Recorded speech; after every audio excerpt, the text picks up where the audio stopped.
ಆತ್ಮೀಯ ವಿದ್ಯಾರ್ಥಿಗಳೇ, ಮಾದರಿ ಪ್ರಶ್ನೆ ಪತ್ರಿಕೆ 3 ನಮ್ಮ ಇಲಾಖೆ ಬಿಟ್ಟಿರುವ 3ನೇ ಮಾದರಿ ಪ್ರಶ್ನೆ ಪತ್ರಿಕೆಯ ಸಂಪೂರ್ಣ ಅವಲೋಕನ ಇಲ್ಲಿದೆ. ಪರೀಕ್ಷೆಯ ತಯಾರಿಯ ದೃಷ್ಟಿಯಿಂದ ಅತ್ಯಂತ ಅಮೂಲ್ಯವಾಗಿರುವ ಈ ಭಾಗವನ್ನು ಕೊನೆಯವರೆಗೂ ನೋಡಿ ಅಂತ ಹೇಳ್ತಾ ಆರಂಭಿಸೋಣ. ಮೊದಲಿಗೆ ಬಹು ಆಯ್ಕೆಯ ಪ್ರಶ್ನೆಗಳು. ಈ ಕೆಳಗಿನವರಲ್ಲಿ ಯಾರು ಭಾರತದ ಮೇಲೆ ದಾಳಿ ಮಾಡಿದವರಲ್ಲ? ನಕಾರಾತ್ಮಕ ಅಂಶವಿರುವಂಥ ಪ್ರಶ್ನೆ. ಯಾರು ಮಾಡಿದವರಲ್ಲ ಅಂತ. ಗ್ರೀಕರು ದಾಳಿ ಮಾಡಿದ್ದಾರೆ, ಅರಬ್ಬರು ದಾಳಿ ಮಾಡಿದ್ದಾರೆ, ಟರ್ಕರು ಕೂಡ ದಾಳಿ ಮಾಡಿದ್ದಾರೆ, ಆದರೆ ರೋಮನ್ನರು ದಾಳಿಯನ್ನು ಮಾಡಿಲ್ಲ. ಗುಪ್ತ ಶಕೆ ಸಾಮಾನ್ಯ ಶಕ 78, ಸಾಮಾನ್ಯ ಶಕ 1076, ಸಾಮಾನ್ಯ ಶಕ 600, ಸಾಮಾನ್ಯ ಶಕ 320. ಸಾಮಾನ್ಯ ಶಕ 78 ಶಾಲಿವಾಹನ ಶಕೆ ಅಥವಾ ಶಕವರ್ಷ. 1076 ವಿಕ್ರಮಾದಿತ್ಯ, 6ನೇ ವಿಕ್ರಮಾದಿತ್ಯ ಆರಂಭಿಸಿದ ಚಾಲುಕ್ಯ ವಿಕ್ರಮ ಶಕೆ. ಸಾಮಾನ್ಯ ಶಕ 600 ಯಾವ ಶಕೆಗೆ ಏನಿಲ್ಲ. ಸಾಮಾನ್ಯ ಶಕ 320 ನೋಡಿದರೆ ಅದು ಗುಪ್ತ ಶಕೆ. 1ನೇ ಚಂದ್ರಗುಪ್ತ, ಗುಪ್ತರ ರಾಜ ಆರಂಭಿಸಿದಂತಹ ಗುಪ್ತ ಶಕೆ. ತಾನು ಸಿಂಹಾಸನಕ್ಕೆ ಬಂದ ವರ್ಷವನ್ನು ಆತ ನೆನಪಿಟ್ಟುಕೊಳ್ಳುವ ಸಲುವಾಗಿ ಗುಪ್ತ ಶಕೆ ಅಥವಾ ಹೊಸದೊಂದು ವರ್ಷವನ್ನು ಆರಂಭಿಸ್ತಾನೆ. ಬಹು ಆಯ್ಕೆಯ ಮುಂದಿನ ಪ್ರಶ್ನೆಗಳ ಕಡೆಗೆ ಬಂದರೆ, ಶಿವಾಜಿ ಮತ್ತು ಜೈಸಿಂಗ್ ನಡುವೆ ಆದ ಒಪ್ಪಂದ. ಮತ್ತೆ ಕೇಳಿರುವಂತಹ ಪ್ರಶ್ನೆ ಪುರಂದರ ಒಪ್ಪಂದ, ಶಿವಾಜಿ ಮತ್ತು ಜೈಸಿಂಗ್ ನಡುವೆ ಆದಂತಹ ಒಪ್ಪಂದ. ಭಾರತದಲ್ಲಿ ಡಚ್ಚರ ರಾಜಧಾನಿ ಗೋವಾ, ಪುಲಿಕಾಟ್, ಪಾಂಡಿಚೇರಿ, ಕೊಚ್ಚಿನ್. ಗೋವಾ ಪೋರ್ಚುಗೀಸರ ರಾಜಧಾನಿ, ಪುಲಿಕಾಟ್ ಡಚ್ಚರ ರಾಜಧಾನಿ, ಪಾಂಡಿಚೇರಿ ಫ್ರೆಂಚರ ರಾಜಧಾನಿ. ಅಲ್ಲಿಗೆ ಉತ್ತರ ಪುಲಿಕಾಟ್. ಮಧ್ಯವರ್ತಿಗಳಿಲ್ಲದೆ 50% ಕಂದಾಯವನ್ನು ರೈತರು ಸರ್ಕಾರಕ್ಕೆ ಪಾವತಿ ಮಾಡುವ ಪದ್ಧತಿ ಯಾವುದು? ಮಹಲ್ವಾರಿ, ರೈತವಾರಿ, ಜಮೀನ್ದಾರಿ, ತಾಲೂಕ್ದಾರಿ ಅನ್ನೋ 4 ಆಯ್ಕೆಗಳಿದ್ದಾವೆ. ಮಧ್ಯವರ್ತಿಗಳಿಲ್ಲದೆ 50% ಕಂದಾಯವನ್ನು ಯಾರು ಸರ್ಕಾರಕ್ಕೆ ಪಾವತಿ ಮಾಡ್ತಾರೆ? ರೈತರು. ಹಾಗಾಗಿ ರೈತವಾರಿ ಪದ್ಧತಿ, ಮಧ್ಯವರ್ತಿಗಳಿಲ್ಲದೆ ಕಂದಾಯವನ್ನು ನೇರವಾಗಿ ರೈತರು ಸಲ್ಲಿಸ್ತಾ ಇದ್ದಂತಹ ಪದ್ಧತಿ. ಇದು ಬಹು ಆಯ್ಕೆಯ ಪ್ರಶ್ನೆಗಳು. ಇನ್ನು ಬಿಟ್ಟ ಸ್ಥಳ, ರಾಷ್ಟ್ರಕೂಟರ ರಾಜಲಾಂಛನ.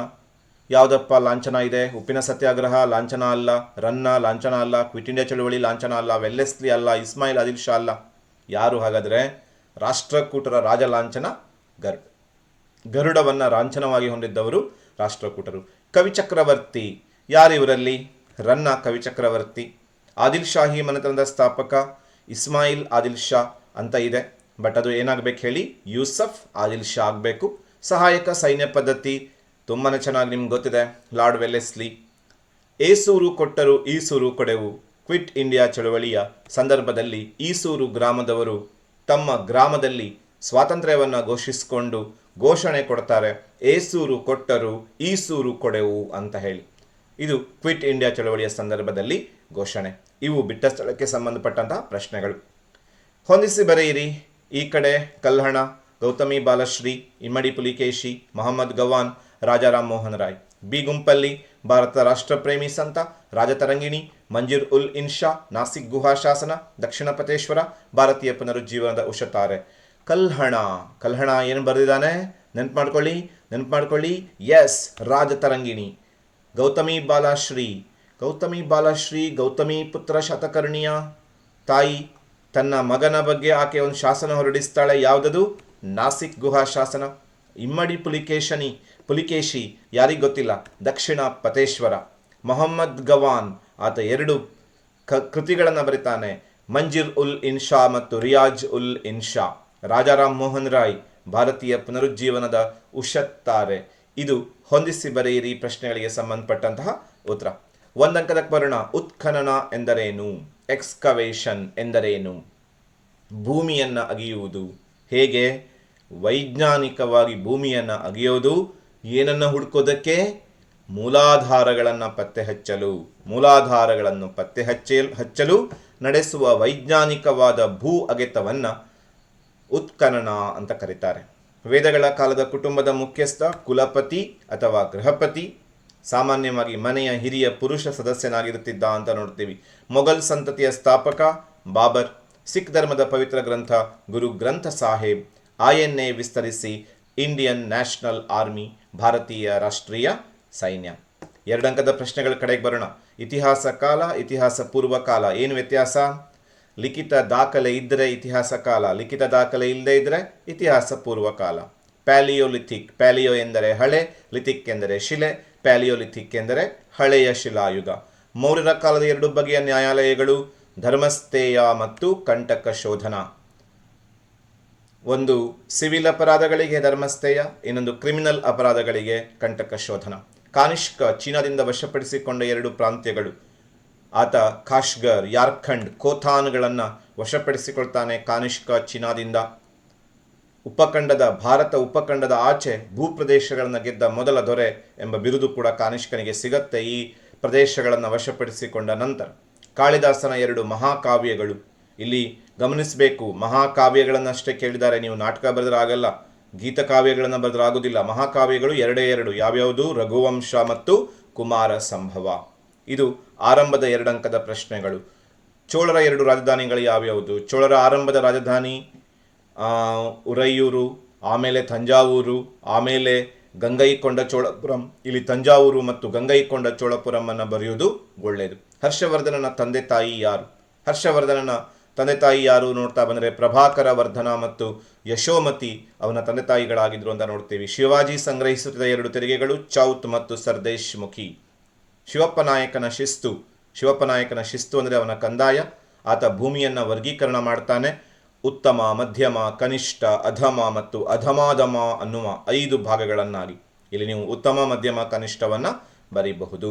ಮುಂದಿನ ಪ್ರಶ್ನೆ, ಮಧ್ವಾಚಾರ್ಯರು ಎಲ್ಲಿ ಯಾವಾಗ ಜನಿಸಿದರು? ಮಧ್ವಾಚಾರ್ಯರು ಉಡುಪಿಯ ಪಾಜಕದ ಸಮೀಪ ಸಾಮಾನ್ಯ ಶಕ 1238ರಲ್ಲಿ ಜನಿಸ್ತಾರೆ. ದ್ವೈತ ಸಿದ್ಧಾಂತವನ್ನು ಅವರು ಪ್ರಸ್ತುತಪಡಿಸ್ತಾರೆ. ಚಾರ್ಲ್ಸ್ ವುಡ್ ವರದಿಯ ಪ್ರಕಾರ ಭಾರತದಲ್ಲಿ ಸ್ಥಾಪನೆಯಾದ ಯಾವುದಾದ್ರೂ 2 ವಿಶ್ವವಿದ್ಯಾಲಯಗಳು ಮುಂಬೈ, ಮದ್ರಾಸ್ ಮತ್ತು ಕಲ್ಕತ್ತಾ ವಿಶ್ವವಿದ್ಯಾಲಯಗಳು.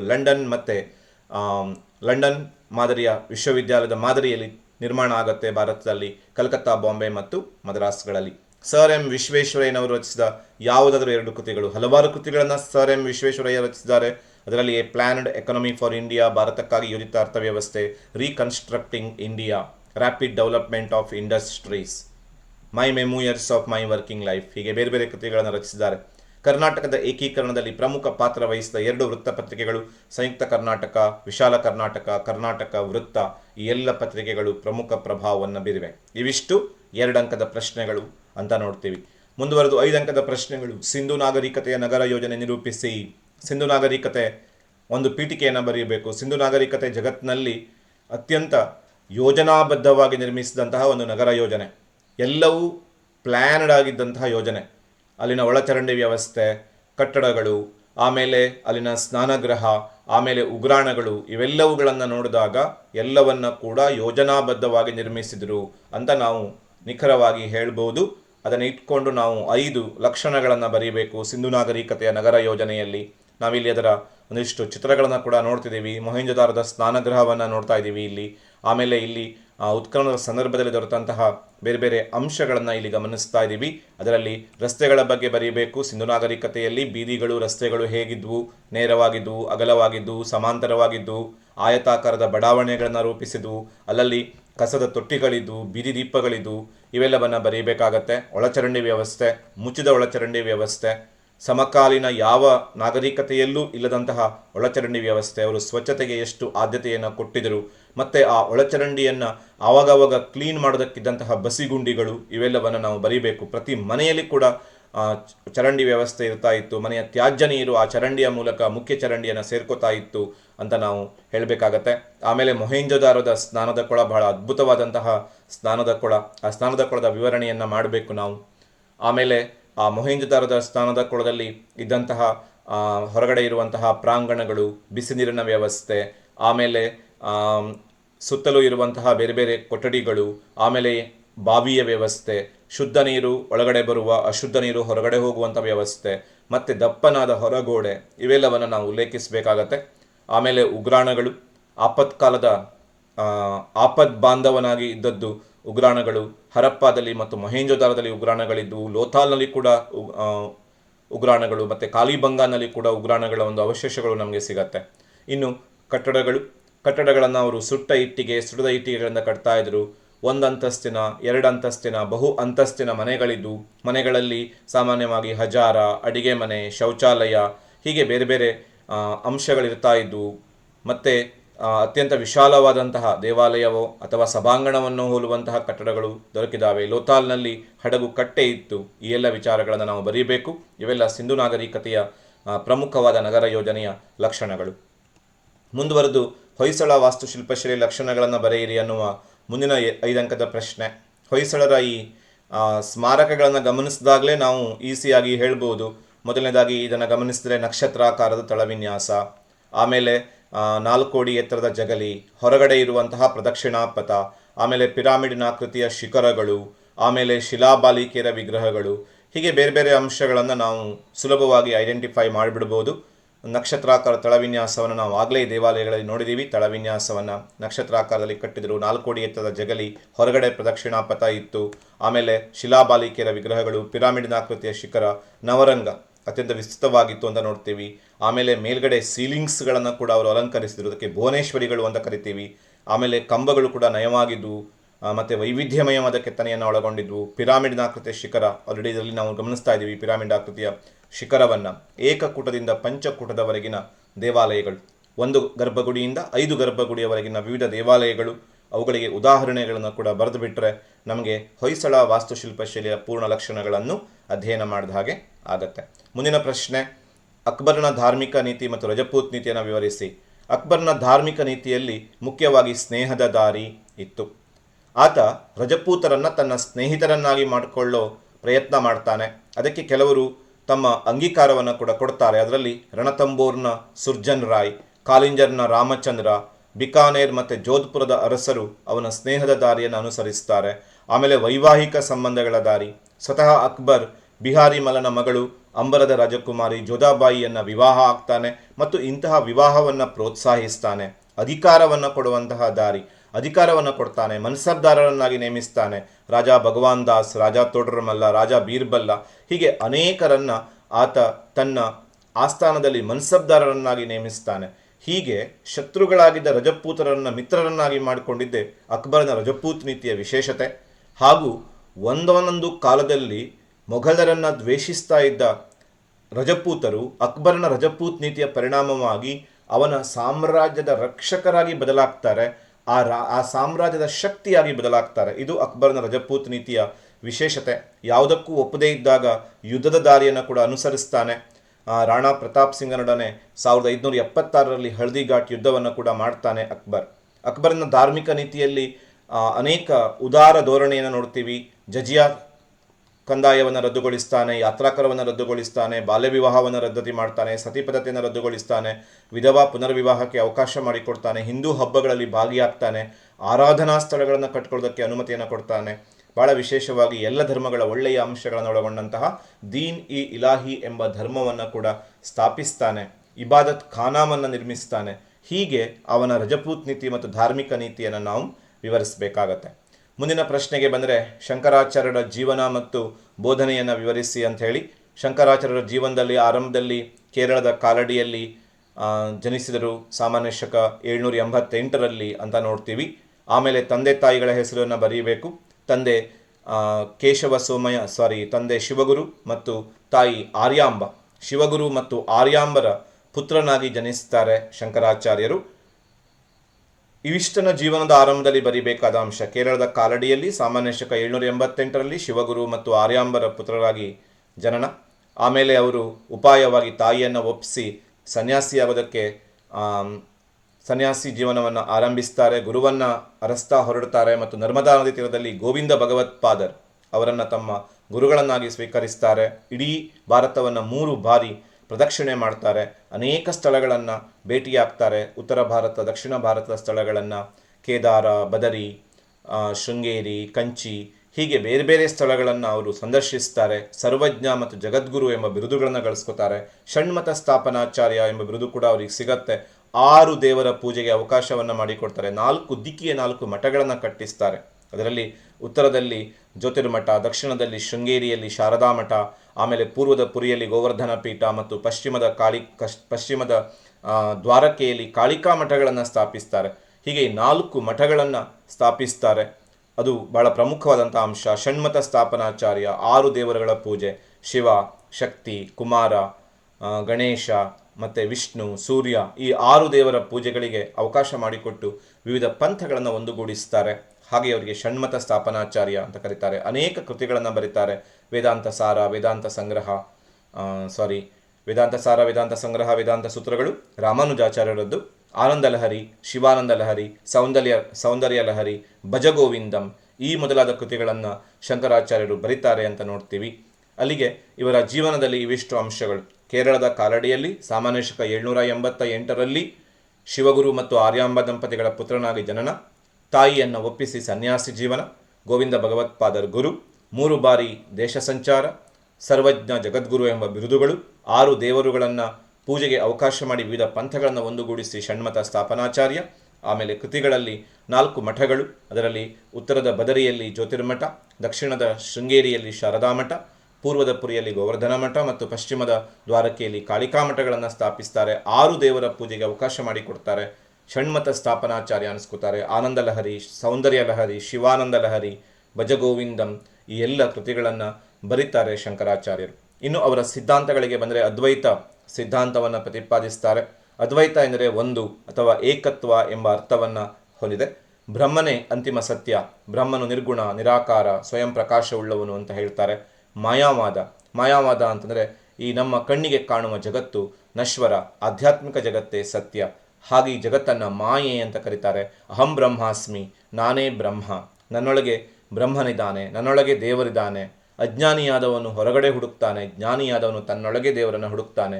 ಭಕ್ತಿ ಮಾರ್ಗ ಅತಿ ಮುಖ್ಯ. ಇದು ಶಂಕರಾಚಾರ್ಯರ ಜೀವನ ಮತ್ತು ಬೋಧನೆಯ ಪ್ರಮುಖ ಅಂಶಗಳು.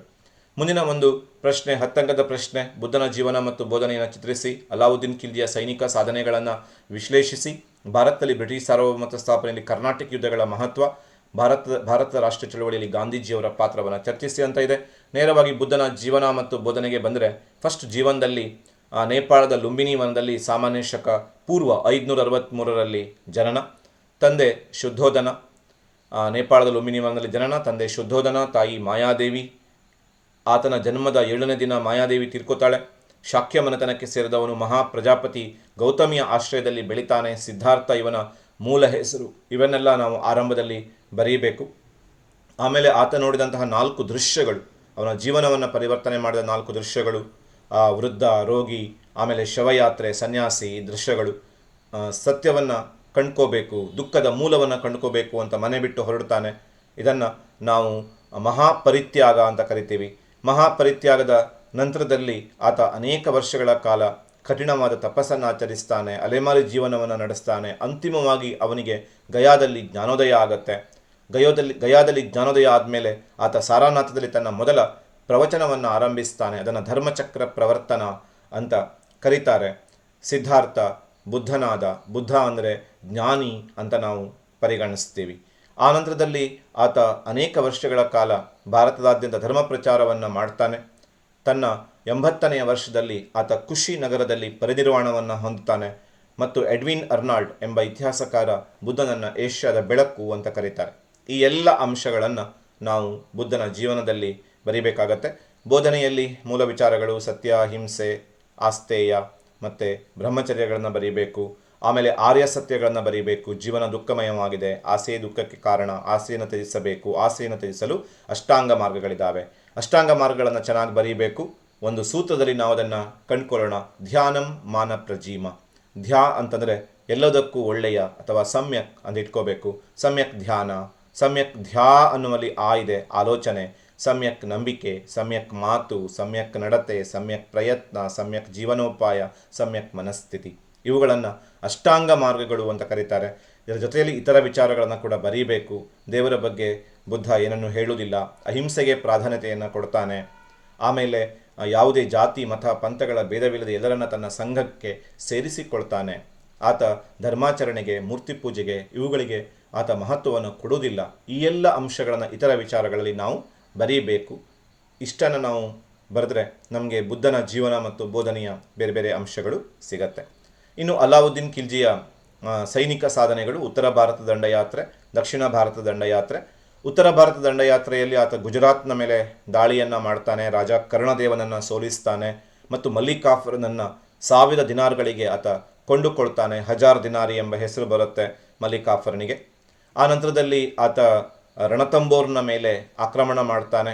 ರಣತಂಬೋರನ್ನು ಬಹಳ ಪ್ರಯಾಸಪಟ್ಟು ಗೆದ್ಕೊಳ್ತಾನೆ ಅಂತ ನೋಡ್ತೀವಿ. ಹಮ್ಮೀರ ದೇವನನ್ನು ಸೋಲಿಸ್ತಾನೆ. ಆಮೇಲೆ ರಾಣಾ ರತನ್ ಸಿಂಗನೊಡನೆ ಮಾಡಿದ ಚಿತ್ತೋರ್ ದಾಳಿ ಮತ್ತು ಪದ್ಮಿನಿಯನ್ನು ಪಡ್ಕೊಳ್ಳೋ ಸಲುವಾಗಿ ಆತ ನಡೆಸಿದ ಪ್ರಯತ್ನ, ಅಂತಿಮವಾಗಿ ಪದ್ಮಿನಿ ಮತ್ತು ಅವರ ಸಖಿಯರು ಜೌಹಾರ್ ಪದ್ಧತಿಯನ್ನು ಪಾಲನೆ ಮಾಡಿದ್ದು, ಇವೆಲ್ಲವನ್ನು ಬರೀಬೇಕು. ಆಮೇಲೆ ಆತ ಮಂಗೋಲರನ್ನು ದಮನ ಮಾಡ್ತಾನೆ. ಮಂಗೋಲರನ್ನು ದಮನ ಮಾಡೋದಕ್ಕೋಸ್ಕರ ಅನೇಕ ಕ್ರಮಗಳನ್ನು ಕೈಗೊಳ್ತಾನೆ. ಅಲ್ಲಲ್ಲಿ ಸೈನಿಕರನ್ನು ಇಡುತ್ತಾನೆ. ಆಮೇಲೆ ಗಡಿಗಳನ್ನು ಭದ್ರಪಡಿಸ್ತಾನೆ. ಹೀಗೆ ಬೇರೆ ಬೇರೆ ಕ್ರಮಗಳನ್ನು ಕೈಗೊಂಡಿದ್ದನ್ನು ಕೂಡ ನಾವು ಬರೀಬೇಕು. ಇನ್ನು ದಕ್ಷಿಣ ಭಾರತ ದಂಡಯಾತ್ರೆ ಮಲ್ಲಿಕಾಫರ್ ನೇತೃತ್ವದಲ್ಲಿ ನಡೆಯುತ್ತೆ. ದಕ್ಷಿಣ ಭಾರತವನ್ನು ಆಕ್ರಮಿಸಿದ ಮೊದಲ ಸುಲ್ತಾನ ಎಂಬ ಕೀರ್ತಿ ಕೂಡ ಅಲ್ಲಾವುದ್ದೀನ್ ಖಿಲ್ಜಿಗೆ ಸಲ್ಲತ್ತೆ. ಮಲ್ಲಿಕಾಫರ್ ಇದರ ನಾಯಕನಾಗಿದ್ದ. ವಿಶೇಷವಾಗಿ ದಕ್ಷಿಣ ಭಾರತ ಸಂಪತ್ತನ್ನು ದೋಚಬೇಕು ಅನ್ನೋದು ಇದರ ಮುಖ್ಯ ಉದ್ದೇಶ ಆಗಿತ್ತು ಅಂತ ನೋಡ್ತೀವಿ. ದಕ್ಷಿಣ ಭಾರತ ದಂಡಯಾತ್ರೆಯಲ್ಲಿ ಮೊದಲು ಆತ ದೆಹಲಿಯಿಂದ ದೇವಗಿರಿಗೆ ಬರ್ತಾನೆ. ದೇವಗಿರಿಗೆ ಆತ ಹಿಂದೊಮ್ಮೆ ದೇವಗಿರಿಯ ಮೇಲೆ ಆಕ್ರಮಣ ಮಾಡಿ ಭಾರೀ ಸಂಪತ್ತನ್ನು ಪಡ್ಕೊಂಡಿದ್ದ. ಜೊತೆಗೆ ಗುಜರಾತನ್ನು ದಾಳಿ ಮಾಡಿದ ಸಂದರ್ಭದಲ್ಲಿ ಕರ್ಣದೇವ ತನ್ನ ಪುತ್ರಿ ದೇವಲದೇವಿಯೊಡನೆ ದೇವಗಿರಿಗೆ ಪಲಾಯನ ಮಾಡಿದ್ದ. ಅಲ್ಲಿ ಆಶ್ರಯ ಸಿಕ್ಕಿತ್ತು ಅವನಿಗೆ. ಹಾಗೆ ದೇವಗಿರಿಯ ಮೇಲೆ ದಾಳಿ ಮಾಡ್ತಾನೆ. ದೇವಗಿರಿಯ ಯಾದವ ದೊರೆ ಆಳ್ತಾ ಇದ್ದ ಅಲ್ಲಿ ರಾಮಚಂದ್ರ ದೇವ ಅವನನ್ನು ಸೋಲಿಸ್ತಾನೆ ಮತ್ತು ದೇವಲದೇವಿಯನ್ನು ಸೆರೆ ಹಿಡಿತಾರೆ ಅಂತ ನೋಡ್ತೀವಿ. ಆಮೇಲೆ ದೇವಗಿರಿಯನ್ನು ಗೆದ್ಕೊಂಡ ಮೇಲೆ ಆತ ವಾರಂಗಲ್ನ ಮೇಲೆ ದಾಳಿ ಮಾಡ್ತಾನೆ. ಮಲ್ಲಿಕಾಫರ್ ಮುಂದುವರಿಸ್ತಾನೆ. ಕಾಕತೀಯ ದೊರೆ ಪ್ರತಾಪರುದ್ರನನ್ನು ಸೋಲಿಸ್ತಾನೆ. ಭಾರೀ ಸಂಪತ್ತು ಸಿಗುತ್ತೆ. ವಾರಂಗಲ್ನಿಂದ ಹಳೆಬೀಡಿಗೆ ಬರ್ತಾರೆ.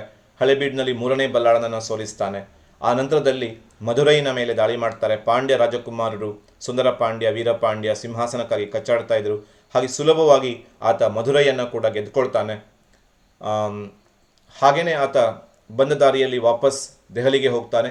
ಅಪಾರ ಸಂಪತ್ತನ್ನು ಪಡ್ಕೊಂಡು ದೆಹಲಿಯನ್ನು ತಲುಪಿದ ಮೇಲೆ ದೇವಗಿರಿಯಲ್ಲಿ ರಾಮಚಂದ್ರ ದೇವನ ಮಗ ಶಂಕರದೇವ ಪುನಃ ದಂಗೆ ಹೇಳ್ತಾನೆ. ಮತ್ತೆ ಪುನಃ ದೆಹಲಿಯಿಂದ ದೇವಗಿರಿಗೆ ಆತ ಮರು ದಂಡಯಾತ್ರೆಯನ್ನು ಮಾಡಿ ದೇವಗಿರಿಯ ಶಂಕರದೇವನನ್ನು ಸೋಲಿಸಿ ದೇವಗಿರಿಯನ್ನು ದೆಹಲಿ ಸಾಮ್ರಾಜ್ಯಗಳಿಗೆ ವಿಲೀನಗೊಳಿಸ್ಕೊಳ್ತಾನೆ ಅಂತ ನೋಡ್ತೀವಿ. ಇವು ದೆಹಲಿ ಸುಲ್ತಾನರ ಅಲ್ಲಾವುದ್ದೀನ್ ಖಿಲ್ಜಿಯ ಪ್ರಮುಖ ಸೈನಿಕ ಸಾಧನೆಗಳು ಅನ್ನೋದನ್ನು ನಾವು ಗಮನಿಸಬೇಕು. ಮುಂದುವರೆದು ಕರ್ನಾಟಿಕ್ ಯುದ್ಧಗಳ ಮಹತ್ವವನ್ನು ನಾವು ಬರೀಬೇಕು. ಕರ್ನಾಟಿಕ್ ಯುದ್ಧ ಅಂತಂದರೆ ಭಾರತದಲ್ಲಿ ಸಾರ್ವಭೌಮತ್ವ ಸ್ಥಾಪನೆಗಾಗಿ ಫ್ರೆಂಚರಿಗೂ ಇಂಗ್ಲೀಷರಿಗೂ ನಡೆದಂತಹ ಯುದ್ಧ. ಅದರಲ್ಲಿ 3 ಕರ್ನಾಟಿಕ್ ಯುದ್ಧಗಳಿದ್ದಾವೆ. ಮೊದಲನೇ ಕರ್ನಾಟಿಕ್ ಯುದ್ಧಕ್ಕೆ ಬಂದರೆ ಇಲ್ಲಿ ಭಾರತೀಯ ದೇಶೀಯ ರಾಜನ ಸಹಾಯವನ್ನು ಪಡ್ಕೊಳ್ಳುವಲ್ಲಿ ಇಂಗ್ಲೀಷರು ಯಶಸ್ವಿ ಆಗ್ತಾರೆ. ಇಂಗ್ಲೀಷರ ಪರವಾಗಿ ಹೋರಾಡೋದಕ್ಕೆ ಬಂದಂತಹ ಅನ್ವರುದ್ದೀನ್ ಸೋತೋಗ್ತಾನೆ. 10,000 ಸಂಖ್ಯೆಯ ಸೈನಿಕರಿದ್ದರೂ ಕೂಡ ಕೇವಲ 1,100 ಸೈನಿಕರ ಫ್ರೆಂಚ್ ಸೈನ್ಯದ ವಿರುದ್ಧ ಸೋತೋಗ್ತಾನೆ. ಆ ಮೂಲಕವಾಗಿ ಮೊದಲನೇ ಕರ್ನಾಟಿಕ್ ಯುದ್ಧ ಭಾರತೀಯ ದೇಶೀಯ ರಾಜರ ಸೈನಿಕ ಸಾಮರ್ಥ್ಯದ ಹುಳುಕುಗಳನ್ನು ಅಥವಾ ದೌರ್ಬಲ್ಯವನ್ನು ಜಗಜ್ಜಾಹೀರು ಮಾಡುತ್ತೆ. ಹಾಗಾಗಿ ಈ ಫ್ರೆಂಚರಿಗೆ ಇಂಗ್ಲೀಷರಿಗೆ ಒಂದು ಧೈರ್ಯ ಬರುತ್ತೆ. ದೇಶೀಯ ರಾಜರ ಸೈನಿಕರ ಸಂಖ್ಯೆ ಮುಖ್ಯವಲ್ಲ, ಅಲ್ಲಿ ಗುಣಮಟ್ಟ ಇಲ್ಲ ಅನ್ನೋದನ್ನು ಗಮನಿಸ್ಕೊಳ್ತಾರೆ. ಅಲ್ಲಿಗೆ ಭಾರತದ ದೇಶೀಯ ರಾಜರುಗಳ ಸೈನ್ಯದ ಲೋಪದೋಷಗಳು ಜಗಜ್ಜಾಹೀರಾಗತ್ತೆ ಮೊದಲನೇ ಕರ್ನಾಟಿಕ್ ಯುದ್ಧದಲ್ಲಿ.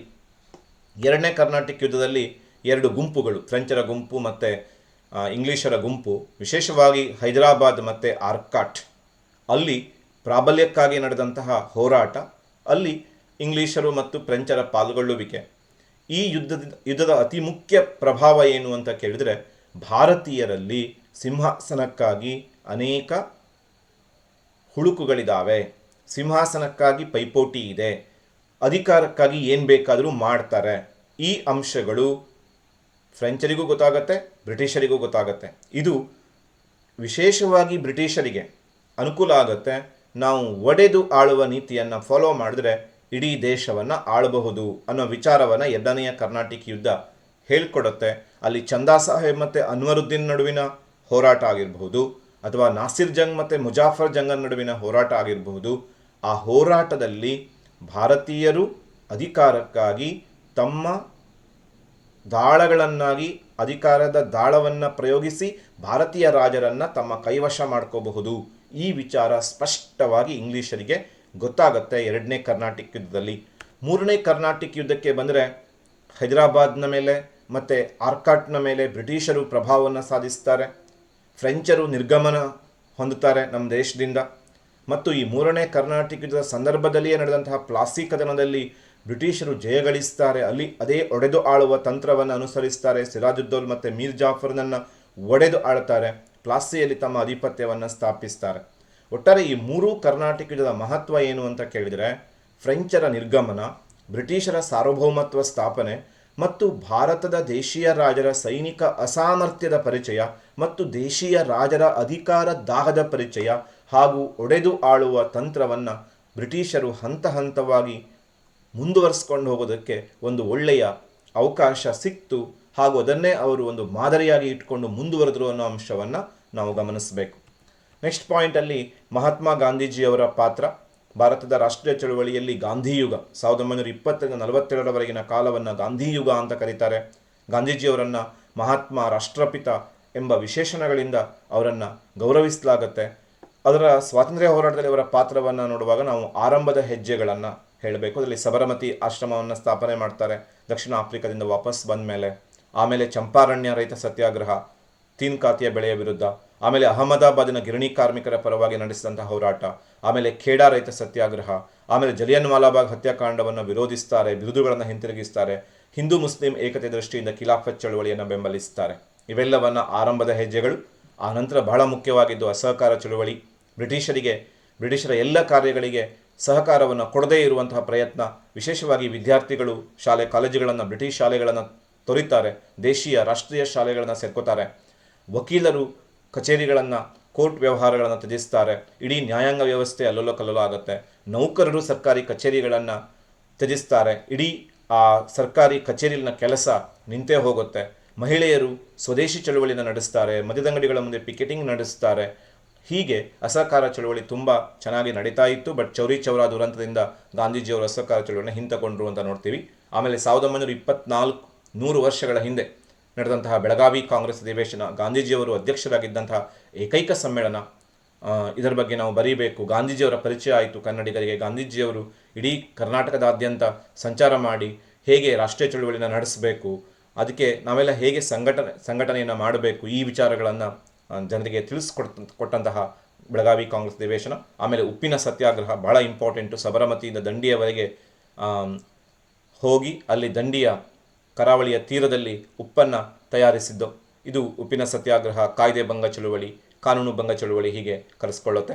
ಆಮೇಲೆ ದುಂಡು ಮೇಜಿನ ಸಮ್ಮೇಳನಗಳಲ್ಲಿ 2ನೇ ದುಂಡು ಮೇಜಿನ ಸಮ್ಮೇಳನದಲ್ಲಿ ಭಾಗವಹಿಸ್ತಾರೆ ಗಾಂಧೀಜಿ.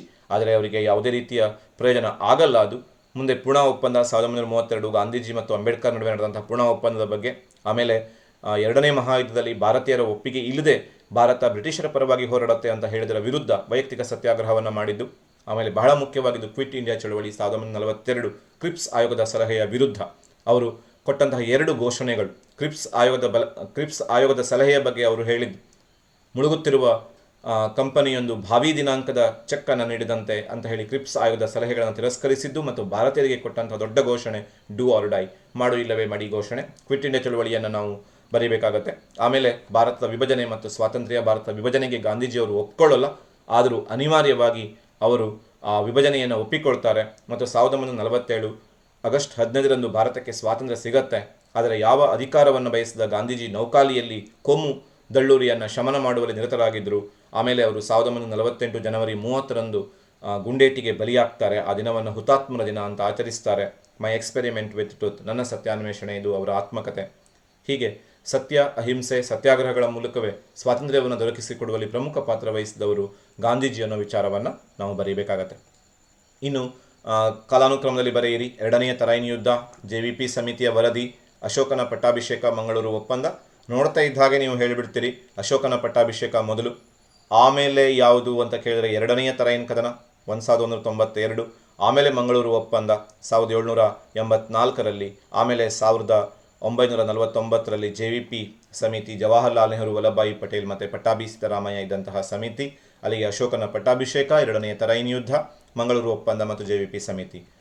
ಕೊನೆಯಲ್ಲಿ ನಕ್ಷೆ: ಪಾಟಲಿಪುತ್ರ, ಆಗ್ರಾ, ಹಂಪಿ, ಮೀರತ್, ಬಾಂಬೆ. ಪಾಟಲಿಪುತ್ರವನ್ನು ನಾವು ಬಿಡಿಸಬೇಕು ಮತ್ತು 2 ಲೈನನ್ನು ಬರೀಬೇಕು. ಆಮೇಲೆ ಆಗ್ರಾ, ಆಮೇಲೆ ಹಂಪಿ, ಆಮೇಲೆ ಮೀರತ್ ಹಾಗೂ ಕೊನೆಯಲ್ಲಿ ಬಾಂಬೆಯನ್ನು ನಾವು ಬಿಡಿಸಬೇಕಾಗತ್ತೆ.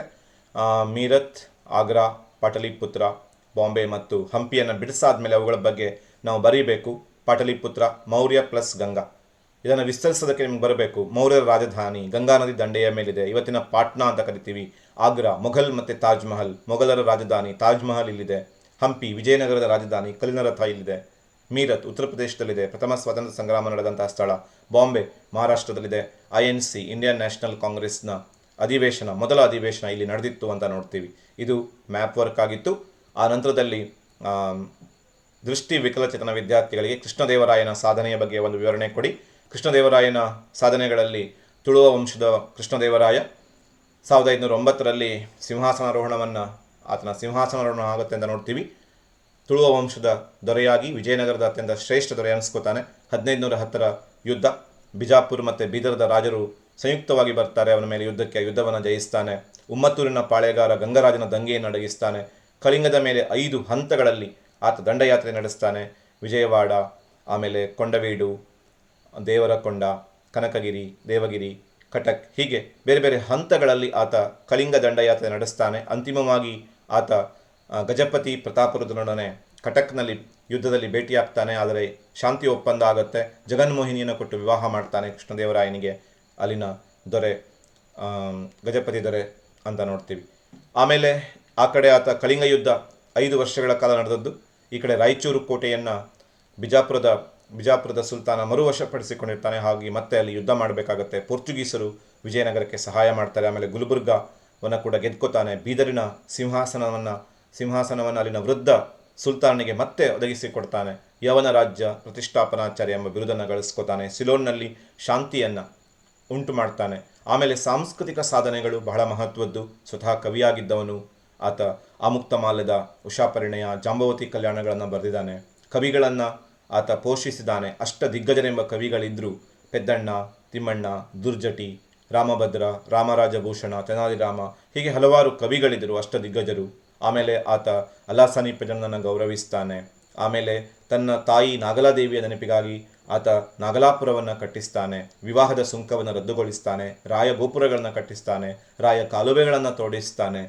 ಆಮೇಲೆ ಸ್ವತಃ ಕಲಾವಿದರನ್ನು ಪ್ರೋತ್ಸಾಹಿಸ್ತಾನೆ. ಆತ ಜಾಂಬವತಿ ಕಲ್ಯಾಣದಲ್ಲಿ ಕೃಷ್ಣನ ಪಾತ್ರವನ್ನು ಅಭಿನಯಿಸುವ ಮೂಲಕವಾಗಿ ಇವೆಲ್ಲವನ್ನು ಬರೀಬೇಕು. ಆಮೇಲೆ ಅವನ ಬಿರುದುಗಳು: ಕನ್ನಡ ರಾಜ್ಯ ರಮಾರಮಣ, ಯವನ ರಾಜ್ಯ ಪ್ರತಿಷ್ಠಾಪನಾಚಾರ್ಯ, ಬೀದರಿನ ವೃದ್ಧ ಏನು ಸೆರೆಮನೆಯಲ್ಲಿದ್ದ ಸುಲ್ತಾನ, ಅವನನ್ನು ಬಿಡಿಸಿ ಮತ್ತೆ ಪುನಃ ಬೀದರ್ನ ಸಿಂಹಾಸನದ ಮೇಲೆ ಕೂರಿಸಿದ್ರಿಂದ ಅವನಿಗೆ ಯವನ ರಾಜ್ಯ ಪ್ರತಿಷ್ಠಾಪನಾಚಾರ್ಯ ಎಂಬ ಬಿರುದು ಸಿಗುತ್ತೆ. ಕವಿಪುಂಗವ, ಕರ್ನಾಟಕಾಂಧ್ರ ಭೋಜ, ಹೀಗೆಲ್ಲ ಬಿರುದುಗಳಿದ್ದಾವೆ ಕೃಷ್ಣದೇವರಾಯನ ಸಾಧನೆಯಲ್ಲಿ. ಇವೆಲ್ಲವನ್ನು ಬರೆದರೆ ನಮಗೆ ಕೃಷ್ಣದೇವರಾಯನ ಸಾಧನೆಗಳು ಸಿಗುತ್ತೆ. ನಾವಿಲ್ಲಿ ಕೇವಲ ಸ್ಥೂಲವಾಗಿ ಮಾತ್ರ ಉತ್ತರಗಳನ್ನು ನೋಡಿದ್ದೀವಿ, ವಿವರಣಾತ್ಮಕವಾಗಿ ನೋಡಿಲ್ಲ. ಜಸ್ಟ್ ನಿಮಗೆ ನೆನಪಿಸ್ಕೊಡುವ ಪ್ರಯತ್ನವನ್ನು ಮಾಡ್ತಿದ್ದೀವಿ. ಹಾಗೂ ಈ ಉತ್ತರಗಳನ್ನು ಸರಿಯಾಗಿ ಓದಿಕೊಂಡು ಎಲ್ಲ ಅಂಶಗಳನ್ನು ಕವರ್ ಮಾಡಿದ್ರೆ ನಿಮಗೆ ಪೂರ್ಣ ಅಂಕಗಳು ಸಿಗುತ್ತೆ. ಇದುವರೆಗೆ ನಾವು ಎಲ್ಲ 3 ಮಾದರಿಯ ಪ್ರಶ್ನೆ ಪತ್ರಿಕೆಗಳನ್ನು ನೋಡಿದ್ದೀವಿ. ಮುಂದಿನ ಭಾಗದಲ್ಲಿ 5 ಜಿಲ್ಲೆಗಳ ಪೂರ್ವಸಿದ್ಧತಾ ಪರೀಕ್ಷೆಯ ಪ್ರಶ್ನೆ ಪತ್ರಿಕೆಗಳನ್ನು ಏಕಕಾಲದಲ್ಲಿ ಅಧ್ಯಯನ ಮಾಡುವಂಥ ಒಂದು ಪ್ರಯತ್ನವನ್ನು ಮುಂದಿನ ವಿಡಿಯೋದಲ್ಲಿ ಮಾಡೋಣ. ಆ ಪೂರ್ವಸಿದ್ಧತಾ ಪರೀಕ್ಷೆಯಲ್ಲಿರುವ ಪ್ರಶ್ನೆಗಳು ನಮಗೊಂದು ಐಡಿಯಾ ಕೊಡ್ತದೆ, ಏನೆಲ್ಲ ಪ್ರಶ್ನೆಗಳನ್ನು ಕೇಳಿದ್ದಾರೆ ಅಂತ. ಹೆಚ್ಚು ಸಮಯ ಇಲ್ಲ, ಇರುವ ಕಡಿಮೆ ಸಮಯದಲ್ಲಿ ಚೆನ್ನಾಗಿ ಅಧ್ಯಯನ ಮಾಡಿ ಒಳ್ಳೆಯ ಅಂಕಗಳನ್ನು ಗಳಿಸ್ಕೊಳ್ಳೋ ಎಲ್ಲ ಪ್ರಯತ್ನನೂ ಮಾಡೋಣ. ಚೆನ್ನಾಗಿ ಓದಿ. Thank you. Take care.